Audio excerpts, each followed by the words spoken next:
Hey everybody, got a little bit of a different style video for you today. I'm really hoping this can be more like of a discussion. I hope you can join me in the comments. Obviously it's not gonna be live, so I can't, interact with your questions or whatnot, but I am gonna premiere this on YouTube. So if you're seeing this right now, go ahead and join me in the chat. I'll be there and I can talk it up with you. We can talk shop on the Yellowstone universe. But yeah, I finished Yellowstone, man. It's been a wild ride. And I just, honestly, it's one of those, I don't know if you guys have experienced this, but when I finish a show that really meant something to me, or that I really loved, or that I spent a lot of time with, and if it ended on a good note, I usually can't stop thinking about it. Like, I woke up this morning and I was just thinking about the ending of the show, and I had a lot of thoughts, so I figured I would just put a camera in my face and just let it loose. And again, I hope you guys can join me and let me know what you guys thought. Funny enough, I am actually just now leaving the dump. I've been doing some work on my deck in the backyard. I've been replacing it with some vinyl railing. It's looking really nice. And try not to get hit here in my first 5 seconds of driving while filming. And yeah, so I've been, having to take all the construction debris to the dump once we're done. And so I'm coming back from the train station, if you will, making a little quick dump. But yeah, I think I'm gonna debut this on Monday night. So Yellowstone finale has now been out for 8 days, and this is a show. I'll go ahead and just detail my experience with the show for you guys. During the pandemic, when the government locked us all inside our houses, my wife and I watched seasons 1 and 2 on Peacock. That was back before Paramount Plus even existed, so Paramount Channel was trying to figure out who to sell the show to, and it ended up on Peacock. And then we started watching season 3 live. So we've been watching season 3 live since, we've been watching the shows live since season 3. I feel like that's somewhere in the middle. There's not a lot of day one watchers out there. If you are, go ahead and brag in the comments. Props to you. And I also noticed a lot of people that also picked up the show way later than season 3. Like, they caught up just in time to watch season 5 live. So I'm a little bit in the middle. Absolutely loved seasons 1 and 2. I mean, I just couldn't get enough of it. Just the quality of the filmmaking, and I call it filmmaking because usually you only get stuff like that on the big screen. So for TV, that was really unique.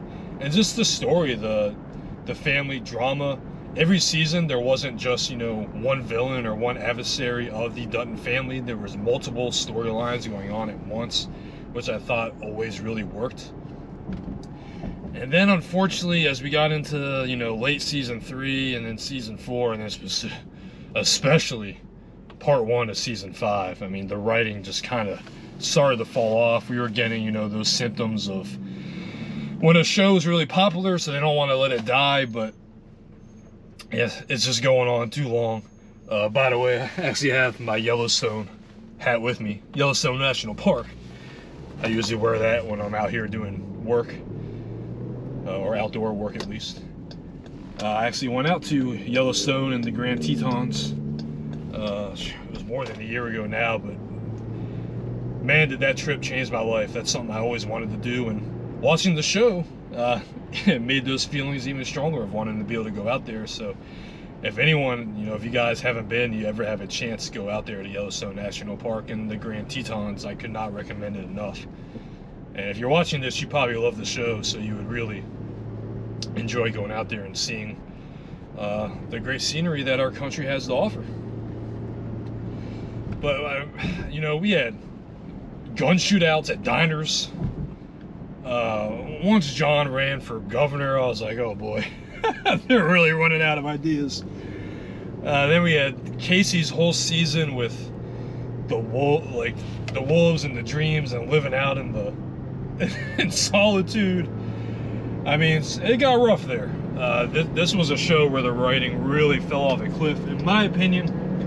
And it wasn't just me. I have a friend of mine who really loved the show, and I think after season 4, he bailed. I don't think he even watched part 1 of season 5. My wife bailed on it. She couldn't take it, the writing anymore, once we started part 1 of season 5.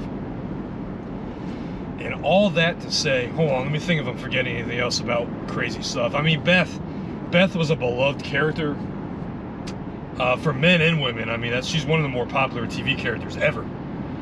And we got to that point where I feel like Taylor Sheridan was just overwriting her. Like, he was like, well, they love these things about Beth, so we're just going to put Beth into overdrive. And she just never really changed. She was the same person for like 6 years.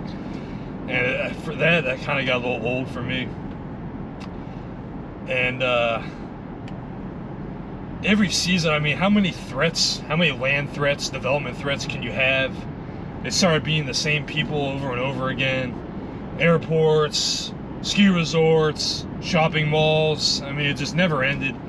The drama with Jamie, I mean, holy crap. And this all coincided with the launch of 1883 and 1923. So I really, which 1883 was pretty well done. 1923, a little bit more ridiculous, especially the scenes out in Europe. But this is not a 1923 a video. But I really felt like the creators were focusing on those shows more than Yellowstone Season 4 and beginning of Season 5. I'm at home. I actually just wrapped the video, and I forgot one more negative thing that I could not stand about this show. And the bad parts, the bad stretch. The freaking Jimmy episodes at the 6s, just dedicated to him. I mean, holy crap. No one cares about Jimmy. Did he not have a nice little cameo in part 1 of Season 5? Yes. It was perfectly fine seeing him and seeing him get crapped on by Taylor Sheridan playing a part in the show. But the focus on him as if he was some main character that we all cared about, I mean, it just absolutely drove me crazy. And then, of course, all the drama got released about Kevin Costner behind the scenes, how he wasn't available anymore because he was shooting Horizon, which I loved, by the way. The critics, that was a smear campaign by the critics. And let me know in the chat what you thought about Horizon as well.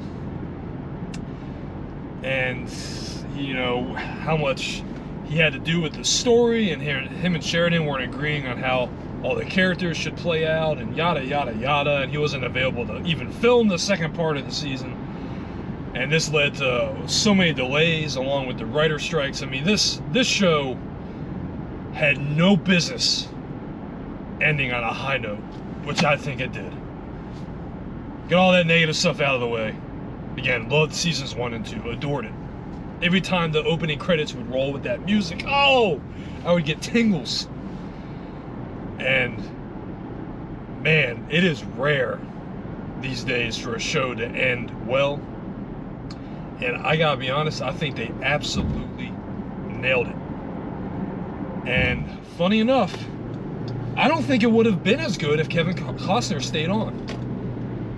I think that him leaving, mixed with them having a long time to write part 2.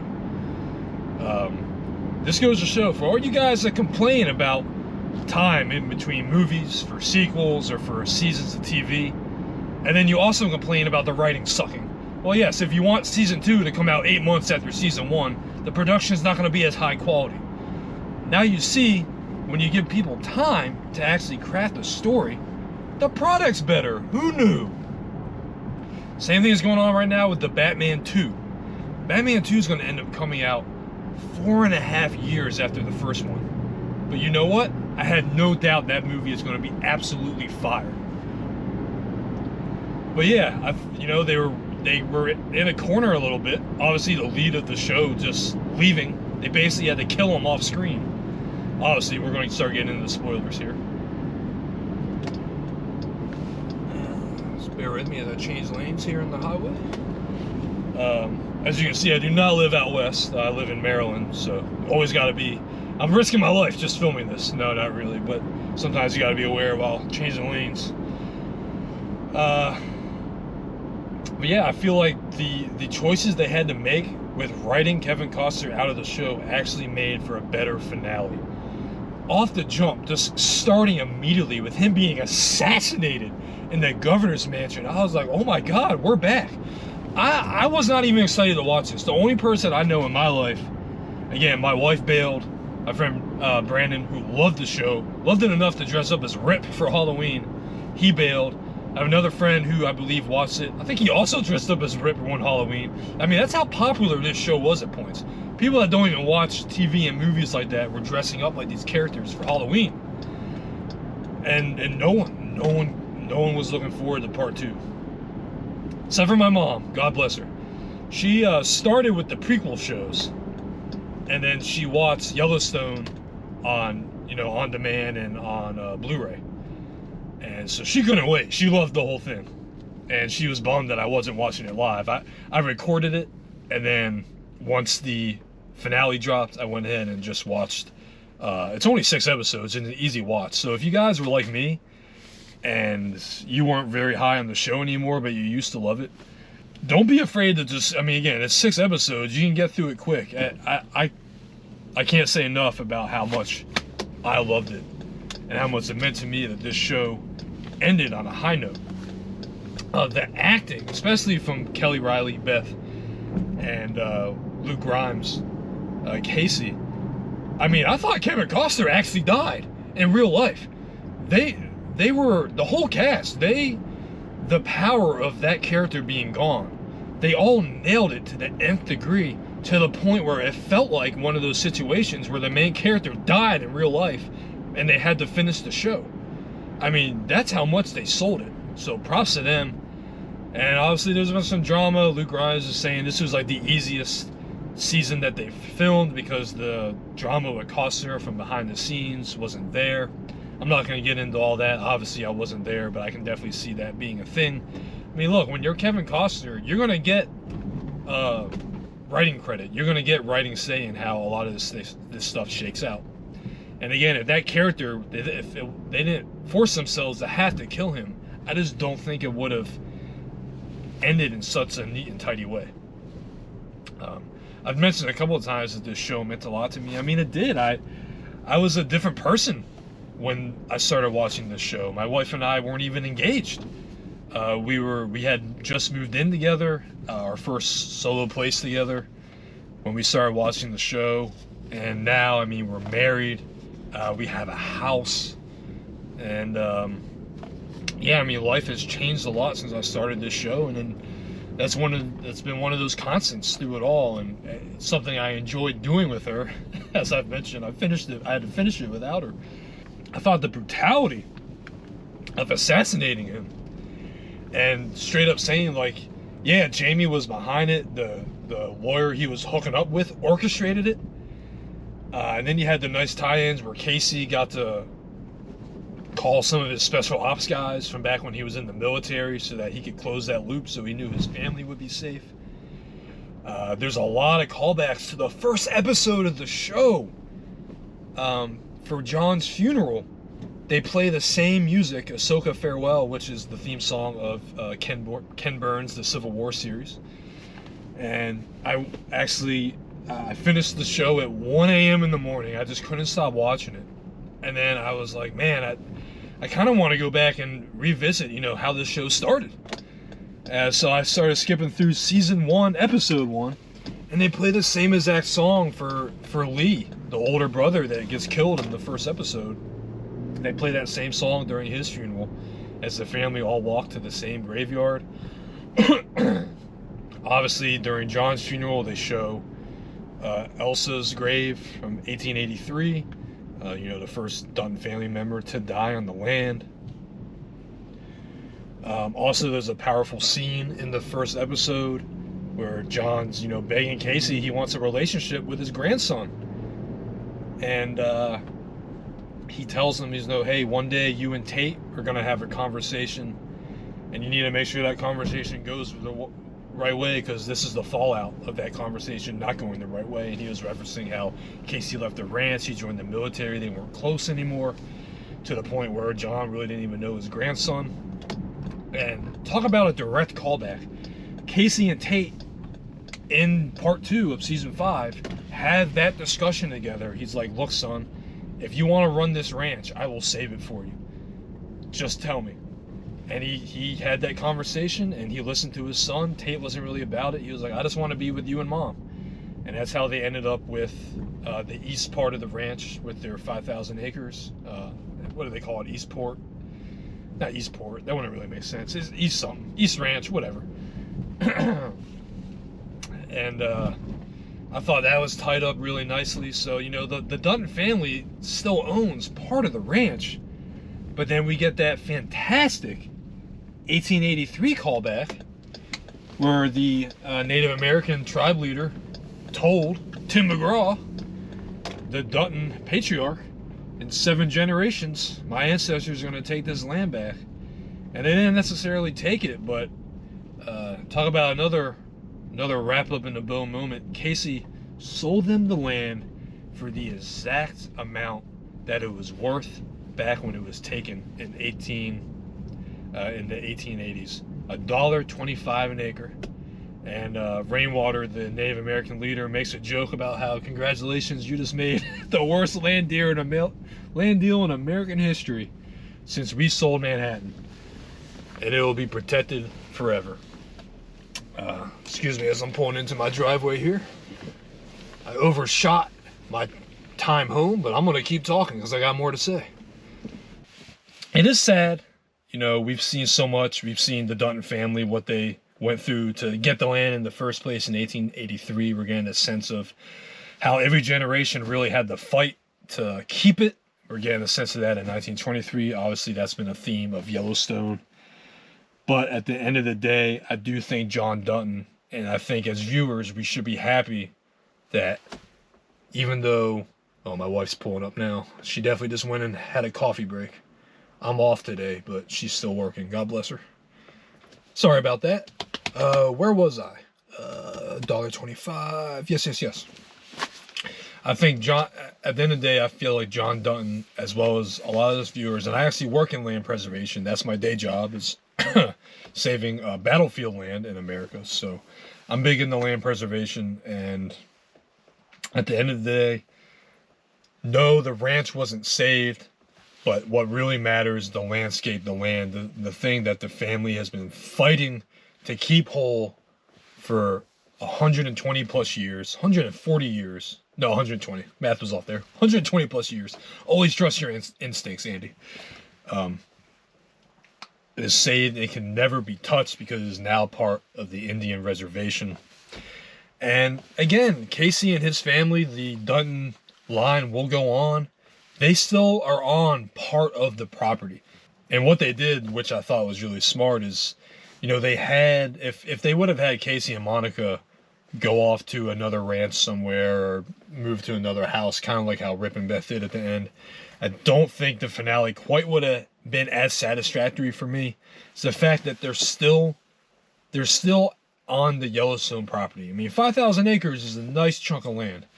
So technically the land that their family has been on for 120 plus years that they fought for, the family is still there, and it will continue to be there through Tate. We spent 5 seasons with these characters, and it's sad because they're just all gone. Like, all the cowboys are gone. The ranch hands are gone. Main characters have died. The family is like half the size as it was when the show started. And we know that the sacrifices that were made in 1883 and the fight that we are now watching in 1923, that ends up being that the family doesn't end up having that land forever, except for Casey and his family line might. And you get that, again, you get that nice 1883 tie-in with the Native Americans. It goes back to people that we've known since episode 1 of the first season. It's not like it went to it's not like it went to a state park or the federal government and it's just a bunch of suits that now own the land. Like, characters that we have been with since the beginning are now have the land and are going to be good stewards of it. And to me, that is just a very satisfactory ending. Plus, guys, Jamie Dutton, I am nominating him as biggest bitch, biggest cuck in TV show history. I mean, what a sad, pathetic little man. Let's put aside that this man basically ordered a hit on his father, the man that saved his life, gave him a child, gave him a a wife away from poverty, away from a madman of an actual biological father. Dude, for like 2 seasons straight, this man just goes from woman to woman, crying about his problems, and he's so stupid. He has no ideas for himself. All these women give him ideas, tell him what to do, and he just obeys. Oh, yes, that's a great idea. Acts like it was his idea, turns it into his own. And at points in this show, the Beth Jamie drama, I was so over it. But the fact that they had a brutal fight scene at the end, couldn't have ended any other way at this point. And she straight up stabs him and murders him in the living room or kitchen or whatever while staring him dead in the eyes. Chef's kiss. A proper death. Game of Thrones, take notes. This is how Cersei should have died. A proper death for the true villain bitch boy of the show. Ooh. Just glorious. And then we get, of course, one last trip to the train station with Rip, because how could we not? LOL. As they started to, play the greatest hits as the episode came to an end. Honestly, the only thing that bothered me was when the younger Native American kids, they showed them taking down the house and all that, which I expected, and that's fine. They're preserving the land. The buildings are going to go. But when they went down to the cemetery and started knocking over the graves, I was like, that's not a good look. And then he's a main character, but his name's escaping me. He came down and told them to knock it off, and was like, they died on this land to preserve it, to still have it as it is today. And had no doubt, like, if literally any other family but the Duttons would have ended up living on that land, if another family, a different family would have gotten there in 1883, that landscape probably would be an airport, condos, shopping malls, ski resorts. Like, they were truly built different. They were straight out the past. They did not care. And they should be commended for keeping this land as pristine and sacred as it was. And that's what the leader was, telling the kids. And he put the gravestones back up, and we got one last look at Elsa's grave and John's grave, and it was just, again, chef's kiss. I mean, everything hit for me. The land is saved forever.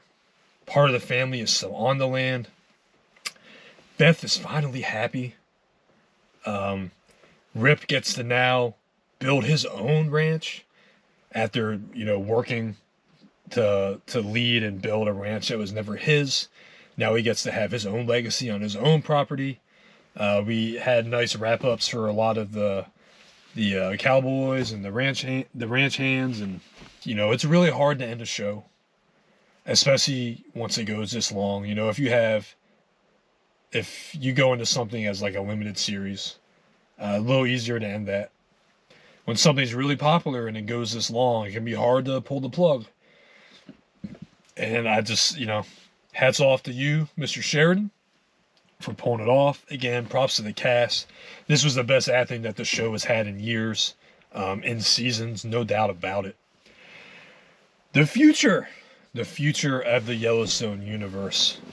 This is what we have confirmed. 1923 season 2, which we knew about. That starts in February. Again, didn't love season 1, honestly, but Harrison Ford is my guy. And we don't know how many years we got left with him working in the business. Let's just say it how it is. So I definitely want to, and I think the son getting back from Africa and Europe to help fight for the property, that should make for a more entertaining season, I think. Again, knowing how it all ends now, it's kind of the Star Wars thing. I mean, I love the Star Wars prequels, even though we know how it ends. So if they do it right, if the writing is done well, there still are a lot of question marks to be answered. I think it could still be captivating. I think I could still be made to care about it. Apparently 1944 is still a go. Now, there's no casting for this show. So I'm not that high on it. I bet they're waiting to see how season 2 of 1923 goes, to see if people are even still interested in the prequels. If season 2 does well, I think they'll probably keep moving forward with it. It's possible that the audience will say, hey, we know how it ends, like we're not really about the prequels anymore. There's a show called The Madison, which is about, I believe, a family that moves to the same part of Montana that the ranch is in, and this takes place in present day. And I believe this is actually rumored to be the show that was going to be called 2024, but they changed the name. And it's about a family that moves from California. So it's one of these families that, you know, the show is always taking shots at. And it's another family drama, but from a different perspective, a different side of living in Montana right now. That sounds very interesting to me. There's a very famous lead actress heading the show, and her name is escaping me, but I will put it on screen once I look it back up. And then we have the Beth Rip spinoff, which has been confirmed. This is the one where I'm looking forward to all those. This is the one where I'm not sure, because for me, we got the perfect ending. And if they start a Beth Rip show, obviously there's going to be drama, and there's going to be a lot of negativity, and our characters who we just saw end on such a happy note, they're not going to be happy. Something's going to happen, and they're not going to be happy again. If I had to guess, Casey and Monica probably won't be main characters, but I do think they would probably make appearances in that show, unless they really just don't want to bring Yellowstone and the ranch back into it at all, because once we get a little taste, we might want more. But yeah, I think I'm good on that one. Like, it was such a perfect ending, I don't want to ruin it. Then again, if it ends up coming out in like 3 years and it's not so fresh anymore, I could definitely see myself still being ready to dive back into that. Especially since apparently Kelly Riley and Cole Hauser are all about it. They want to keep the story going. They're not doing it just for the paycheck. So with that in mind, I'm a little more open-minded to it. By the way, shout out Kelly Riley. Obviously, she was like she's been in a lot of stuff before this. But she was never like a lead. She was mostly a side character in everything I'm thinking of. So epic that an English girl, or she might just be from the UK. She might not be English. Whatever. A British girl. Sorry if there's any British people watching this and I butchered that. Is just mastered the country girl with her, and she has a thick accent too. If you guys have ever heard her in interviews, but she carried the season with Kevin Costner gone. She was the main character, and she knocked it out of the park. Again, just phenomenal work. One more thing. There's no source text for any of this. Taylor Sheridan just makes it all up, which, one, is mad impressive. I mean, the Landman also looks really good. I haven't watched it any yet, but I've had some friends tell me it is done really well. From the cast, I had no doubt. The trailer looked amazing. He just keeps cooking up all these stories, and it's all original content. Now, in the past, I've been pretty good about figuring out ways to watch things while skipping the parts that I didn't like. I can do that pretty good with the MCU. I can do it with Star Wars. I can do it with Game of Thrones. Yellowstone, I'll have to figure out how to do that. I don't know if I would ever rewatch it by myself, but if a kid in the future wanted to watch it, I would watch it again with them, but try to navigate around what I thought were some of the weaker parts. I'll talk about Kevin Costner here to close. Obviously, Horizon, his dream project. He's been cooking it up for 30 plus years. I thought Chapter 1 was incredible. And not that many people went to watch it. I think it's done well on Max, and hopefully the Yellowstone boost will get people that were missing his inclusion in it, maybe get them to hop on and watch Horizon Chapter 1 on Max. Chapter 2 is supposed to come out in, August, and it's still delayed. I was pretty much banking on them releasing it around the holidays. Well, Thanksgiving has come and passed, and Christmas is next week, and it's not coming out for Christmas either. So I'm not going to lie, I am a little worried about getting Chapter 2 on the big screen. This is the first time I've been worried about it. And apparently production on Chapter 3 was also paused with chapter 1 not doing well. So that's a bummer. I really liked chapter 1, and I just love things. I love these modern takes on the American West. You know, there's my three favorite parts of American history are the Revolutionary War period, the Apollo space missions, and then the American West post-Civil War. And there's no doubt that that's part of why I loved Yellowstone so much, is why I thought 1883 and 1923 are interesting, and I thought Horizon nailed it as well. So if you didn't watch Horizon because of the negative, I don't want to call it negative publicity, but just kind of the lukewarm reaction around it, go ahead and watch it, man. Again, it's on Max. I'll link my video. I thought it was a total smear campaign. I watch a lot of stuff, so I feel like when I say something's pretty well done, I'm not going to say it holds weight, but if it wasn't good, I would have said it wasn't good. I mean, again, I loved the Yellowstone, and then I thought season 4 and part 1 of season 5 were trash. So when I love something and I don't like it, I'm the first one to let you know. And I was really looking forward to Horizon. When that trailer dropped, I was like, now I understand why he left Yellowstone. This looks epic. And I thought it was really well done. I thought it really hit. I want to thank you guys for joining me. I hope I was able to talk to some of you guys in the chat when this premiered. I have a deep voice, and you can probably hear I'm starting to lose it already. So thanks so much for joining me. Help me out with that. Help me out with that algorithm and like the video. I'd really appreciate that. And yeah, I hope you guys loved the finale as much as I did. But again, hit me in the comments. Hope you guys have a good one. And I will see you guys for future Yellowstone content.